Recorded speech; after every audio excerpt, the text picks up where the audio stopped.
हुए हैं। हम जानना चाहेंगे कि क्या प्रदेश अध्यक्ष के नेतृत्व में क्या कांग्रेस मजबूत होगी बिहार में? कार्यकर्ताओं का जोश बना हुआ है। अब मुझे पूरा विश्वास है और अब मेरा अनुभव है कि कांग्रेस बिहार में मजबूत होगी, क्योंकि हम जब घूम रहे हैं तो मैं देख रहा हूं कि जो पुराने लोग जो सोए हुए थे वो लोग भी सड़क पर आ गए हैं जाग करके। आपकी मौजूदगी और न्यूज़ के माध्यम से आज इस कार्यक्रम को जन जन तक पहुंचाने का कार्य करेंगे। सारे मीडिया बंधु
जिंदाबाद जिंदाबाद कर रहा है।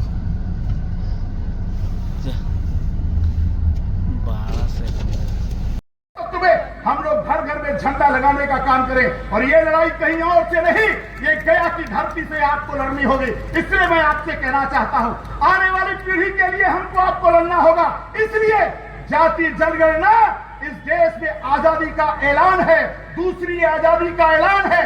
इस देश के हर जाति धर्म के लोगों को न्याय देने का युद्ध है और इस युद्ध में आपको जननायक राहुल गांधी के साथ चल करके इस संविधान को बचाने का काम करना होगा। बहुत बहुत धन्यवाद। जय हिंद, जय कांग्रेस। शोषित और वंचित लोग हैं, उनको मौका दिया जाए, उनको आगे लाया जाए, उनको सबल बनाने की कोशिश की जाए। हम कहते हैं कि देश, हमारा देश बहुत महान है, हम विश्व गुरु बनना चाहते हैं। तो विश्व गुरु कैसे बनेंगे?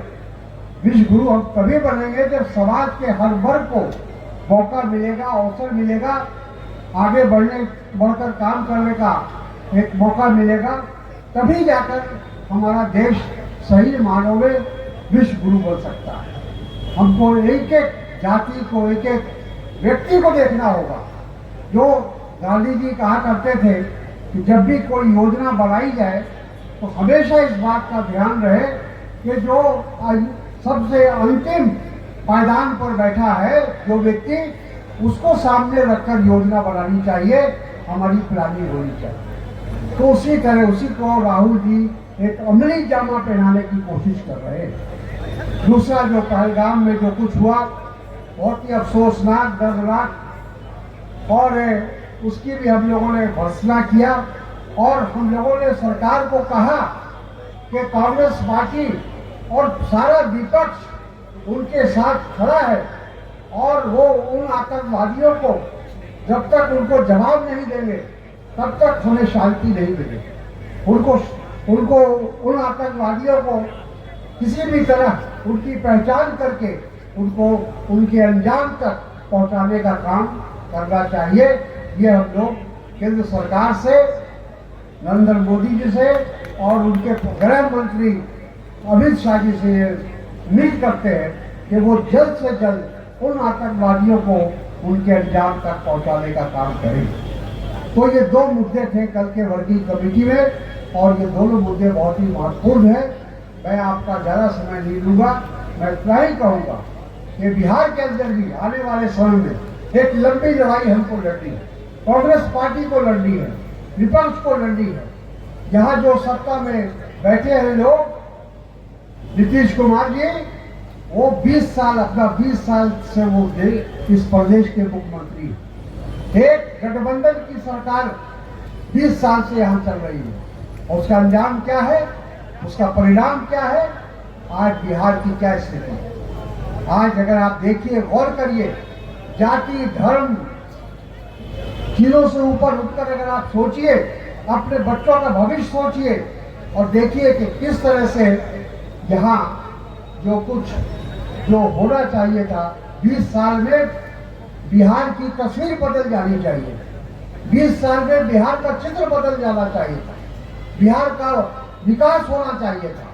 लेकिन आज अगर हम देखते हैं जो आंकड़े आज राष्ट्रीय स्तर पर हम लोगों को मुहैया किया जाता है, उस आंकड़े के तहत आज भी बिहार सबसे गरीब राज्य है, आज भी बिहार सबसे पिछड़ा राज्य है, आज भी बिहार के अंदर कोई शिक्षा का ठीक प्रबंध नहीं है, स्वास्थ्य का प्रबंध नहीं है, और सबसे बड़ी बुरी बात यह है कि बिहार से बड़े पैमाने पर पलायन होता है।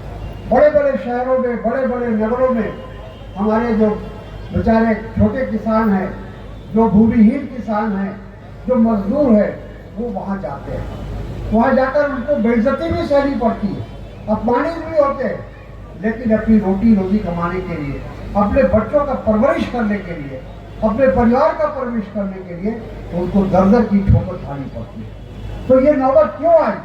अगर बिहार में उद्योग होता, बिहार में कल कारखाने होते, बिहार अगर विकसित होता, तो हमारे यहाँ लोग बाहर से पलायन करते, बिहार आकर यहाँ काम करते, न कि बिहार के लोग जाकर बम्बई, कलकत्ता और दिल्ली में काम करते। तो ये जो स्थिति है, इस स्थिति को अगर हम बदलना चाहते हैं तो आने वाले समय में जो विधानसभा का चुनाव है, बिहार वासियों को सोचना पड़ेगा, बिहार के लोगों को सोचना पड़ेगा। अगर हमको बिहार की तकदीर और तस्वीर दोनों बदलनी है तो ये जरूरी हमारे सामने है, हमारे लिए है कि हम एक ऐसी पार्टी को, ऐसे गठबंधन को आगे लाए जो विकास में विश्वास करते हैं, जो